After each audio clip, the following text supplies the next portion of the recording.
Eu quero chamar ela aqui, Bruna de Oliveira, nossa consultora do programa Bora MT. Obrigada. Hoje nós vamos falar sobre a questão das empresas, né? Lembra que semana passada a gente conversou sobre separação de contas pessoais e contas empresariais? Pois é. Por que é importante separar a conta pessoal da empresarial? Porque muitas vezes, grande parte das empresas que hoje estão ativas no mercado, elas não começaram assim do dia para a noite. É uma pessoa que começou a vender um cachorro-quente, se tornou uma grande lanchonete, né? A pessoa começou a vender um pastel, ou então tinha um trabalho, começou a vender roupa e aquilo ali se tornou uma empresa e foi crescendo, foi tornando uma empresa grande cada vez maior. Então, lembra que a gente conversou sobre a questão de separar a finança pessoal da finança empresarial? Porque muitas vezes, né, os familiares, os amigos, eles começam a ver ali que você está com uma movimentação grande de dinheiro e às vezes até mesmo você se ilude, achando que aquele dinheiro, ele é caixa, achando que aquele dinheiro, ele está à sua disposição para usar. E, na verdade, você retira da empresa e depois, nos momentos de baixa, nos momentos em que a venda já não está tão boa assim, aquele dinheiro que era para ter sido um suporte, um colchão financeiro para a sua empresa, ele não existe. Então, você acaba tendo que recorrer a empréstimos. A gente sabe que no Brasil a taxa de juros é muito alta. Então, para evitar esse tipo de situação, a gente precisa sempre fazer a separação. Fazendo a separação, como que a gente começa a controlar as finanças empresariais? Qual que é o primeiro relatório empresarial que você, enquanto empresário, enquanto empreendedor, precisa ter, né? Eu sempre indico o primeiro relatório a ter na mão é o fluxo de caixa, tá? O que é o fluxo de caixa? O fluxo de caixa é uma anotação básica de tudo aquilo que entra e de tudo aquilo que sai da sua empresa. Porque muitas vezes não adianta você ficar empolgado, vamos supor, a gente está aqui no mês de agosto. Nossa, eu fiz uma venda enorme e eu vou receber 200 mil para o mês de novembro. Mas agosto, setembro, outubro, até chegar novembro você tem um custo, né? Então não adianta você ter um lucro no papel, você tem que ter ali o dinheiro no bolso. O lucro ele tem que estar realmente no caixa. Então, para que serve o fluxo de caixa? É o fluxo em que você vai anotar a real entrada. Quanto que entrou em agosto na minha empresa? Quanto que está previsto para entrar em setembro, em outubro e novembro? Existe possibilidade de inadimplência, sim ou não? E quais são os meus custos para produzir ou quais são os meus custos fixos? Aluguel, internet, água, luz, telefone. Então, tudo isso tem que estar anotado. Pode ser no caderninho para você acompanhar semanalmente, pode ser numa planilha ou quem já consegue utilizar um sistema, que hoje os sistemas eles estão muito acessíveis, né? Tem sistema hoje que para MEI está a partir de 99, empresas grandes pagando um valor aí mensal abaixo de R$ 1.000 para ter um sistema que controla entrada e saída já conciliado com as contas bancárias. Então, ele é o primeiro passo. Por quê?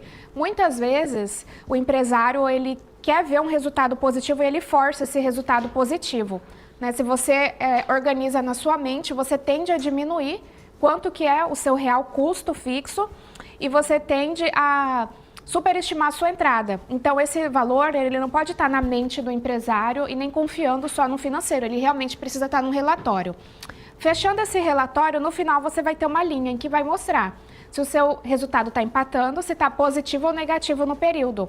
E a partir daí você consegue tomar as decisões.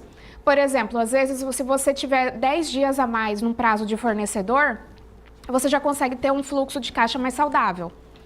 É uma análise que você só vai conseguir fazer se você tiver realmente tudo ali anotado. É importante, como você mencionou, a questão de você ter um sistema, conhecimento desse sistema, colocar ele rigorosamente em prática para que você possa ter realmente a direção da sua empresa na questão dos custos, dos investimentos, dos gastos e principalmente do comando do fluxo caixa, que é importante, né? Porque como você falou, ao longo prazo eu terei uma entrada, mas a curto prazo eu terei saídas, né? Movimentações, reposições de mercadoria, dependendo do segmento que você atua, né, Bruno? Isso mesmo.